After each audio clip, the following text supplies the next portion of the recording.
मित्रांनो, मालिकेच्या 9 मेच्या एपिसोडमध्ये छान ट्विस्ट बघायला मिळतोय. आणि ट्विस्ट असा असणार आहे की अन्नपूर्णा आपल्या घरी येते. कामिनी, रागिनी आणि का तिची वाट बघत असतात. कामिनी म्हणते, वहिनी, मला तुझ्याशी महत्त्वाचं बोलायचं होतं. अन्नपूर्णा विचारते, आता काय झाले? कामिनी म्हणते, वहिनी, तू तुझी सगळी प्रॉपर्टी तुझ्या खोट्या नातीच्या म्हणजेच कमळीच्या नावावरती करायला निघाली होती ना. आता तुला कळलं आहे की तुझी नात गेली आहे, या जगामध्ये नाही आहे. आता तुझी एकुलती एक नात आहे आणि ती म्हणजे अनिका. म्हणून माझं म्हणणं होतं की तू तुझी सगळी प्रॉपर्टी अनिकाच्या नावावरती करून टाक. अन्नपूर्णा म्हणते, चालेल, मी करेन, पण एक अट आहे. आत्ता ज्या होणारी परीक्षा आहे त्या परीक्षेमध्ये अनिकाने पहिला नंबर मिळवायचा आणि जर तिने तसं केलं तरच सगळी प्रॉपर्टी तिच्या नावावरती होईल. तर इथे कमळी, निंगे यांना कळतं की दरवर्षी अनिका पेपर फोडते आणि प्रश्नपत्रिका ती एक दिवस आधीच मिळवते आणि तेवढाच अभ्यास करून ती सगळं लिहिते. कमळी म्हणते, नाही, यावर्षी मी अनिकाला पास होऊ देणार नाही. जर अनिकाला पास व्हायचं असेल तर अभ्यास करावाच लागेल.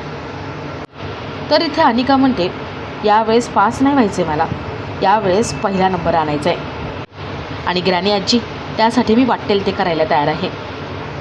आता कमळी परीक्षेमध्ये पास होऊन पहिला नंबर आणून अन्नपूर्णाचा विश्वास पुन्हा कसा जिंकते ते बघण्यासारखं असेल. तर या सगळ्याची सुरुवात कशी होते ते थोडक्यात पाहू.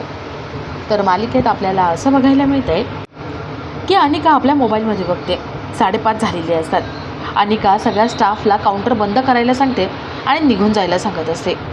निंगे म्हणते, ए, त्यांना कशाला ओरडतेस गं तू? त्यांना ओरडू नको, त्यांची काही चूक नाही आहे. अनिका म्हणते, तुम्ही सगळे एकदम मिसळलेले आहात आणि तुम्ही सगळे खोटं बोलताय.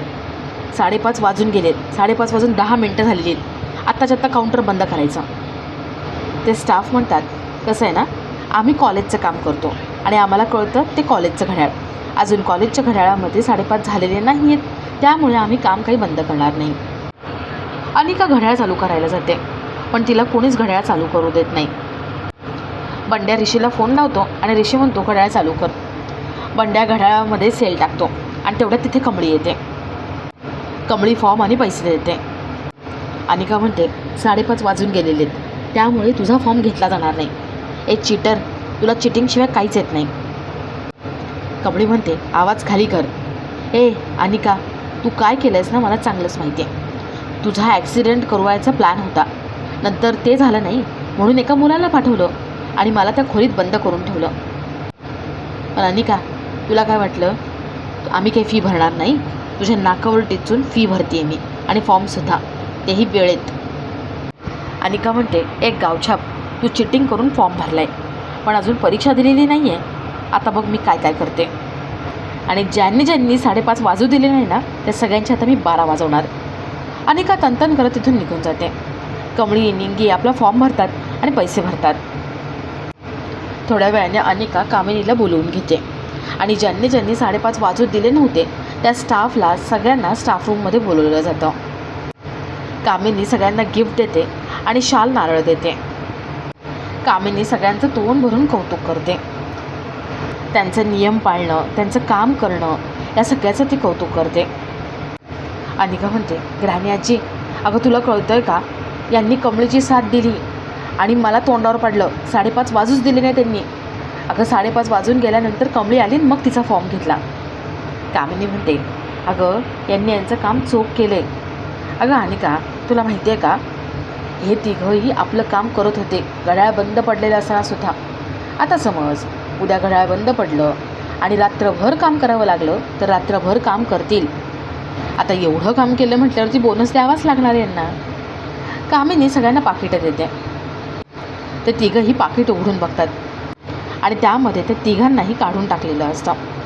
त्यांना कामावरून काढून टाकण्याचं लेटर आलेलं असतं.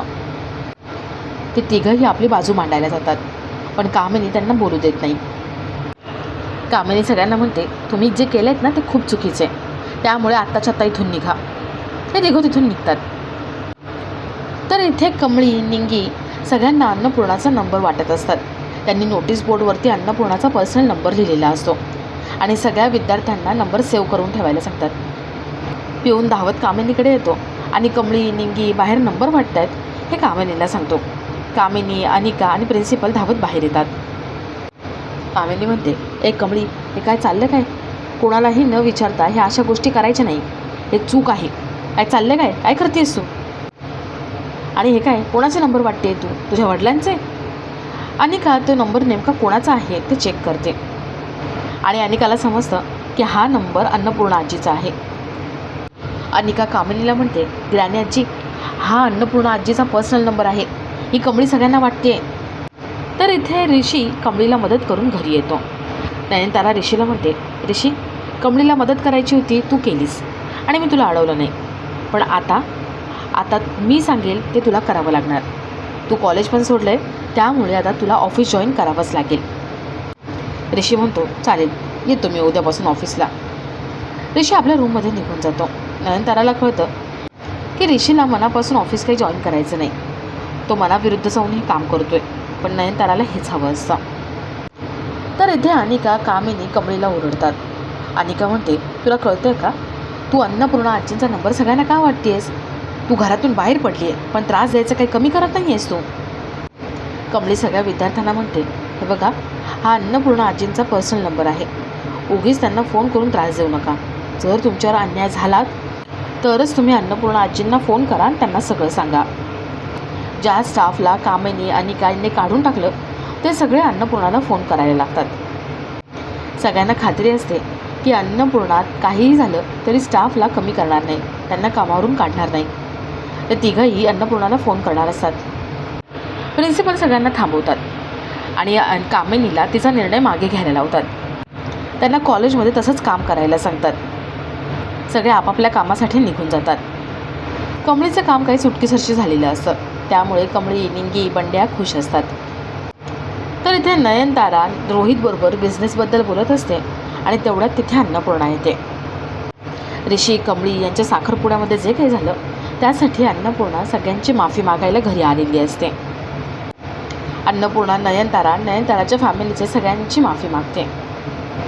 अन्नपूर्णा सगळ्यांची माफी मागते आणि तेवढं तिथे ऋषी येतो. अन्नपूर्णा हात जोडून ऋषीची सुद्धा माफी मागते. अन्नपूर्णा ऋषीला म्हणते, ऋषी, फक्त माफी मागून काही होणार नाही आहे.